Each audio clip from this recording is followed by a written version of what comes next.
All right, good evening, everyone. My name is Chris Wood. Similar how I said in the first presentation, I graduated in 2019 with two degrees in accounting and finance. I'm currently the assistant controller here at Nicholls State University. I previously worked for a public accounting firm as well as the Saints and Pelicans for a time, and before coming back to Thibodeau and finding my spot at Nichols. Today we'll be discussing sampling, and we'll be answering the questions of what is sampling, why do we sample, what is the sampling distribution, and how it's used. So, sampling defined. I found this image on Google to the left, basically saying that a sampling is a process used in statistical analysis in which a predetermined number of observations are taken from a larger population. And then reading on the right, sampling is the process of selecting a smaller group of individuals or observations, called a sample, from a larger group or a population in order to study and learn about that population. Then below, I just kind of defined some of those terms that were discussed above that were also kind of discussed in the previous presentation as well. So population being everyone or everything that you're interested in studying in this case, the sample being the smaller manageable part of that population, and then the actual sampling is the process of choosing that smaller part of the population. So, why do we sample? Well, we sample because studying an entire population is often way too expensive, way too time consuming, or just sometimes nearly impossible. Sampling is typically more practical, feasible, provides greater accuracy, and provides informative inferences about the populations.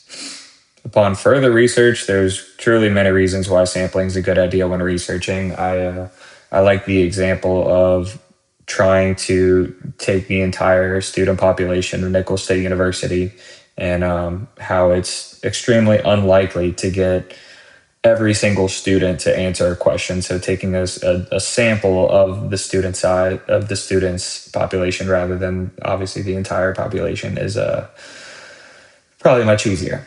And then on the left, talking about the common reasons, more common reasons for using sampling and research. And some of these are already stated, but I just found this image on Google to be helpful. It's impractical to survey every member of a population. It allows for inferences about the characteristics of a population. And the samples can be helpful representations of the population in question. So, what is a sampling distribution? A sampling distribution is the probability distribution of a specific statistic, like the mean or standard deviation, calculated from all possible random samples of a fixed size taken from a single population. It describes how that statistic varies across different samples, allowing researchers to make inferences about the population. And then looking at the image at the bottom left that I found on Google, a probability distribution of a statistic obtained from a larger number of samples drawn from a specific population is a sampling distribution. So the key word that I found in all of this was probability. And one of the simplest examples of that I did find was just on whenever I was looking up sampling distribution examples, I saw this image of flipping a coin and just kind of using that very basic imagery to show the number of heads coming up, as it says on that x-axis at the bottom, and just the probability of whether it's going to be heads or obviously tails. So yeah, just showing that the unlikely outcomes on the outer sides of that, and just how it's truly 50-50 in this case, whether it's going to be heads or tails. So I found that to be a relatively simple example explaining a larger concept. So with that being said, I just want to thank you guys for tuning in. I tried to keep this one shorter than my first one. That was 11 minutes, so hopefully I kept this one shorter, but I appreciate all your time, and I wish you guys the best on the midterms and these presentations and the rest of the semester. So thank you, and I appreciate your time.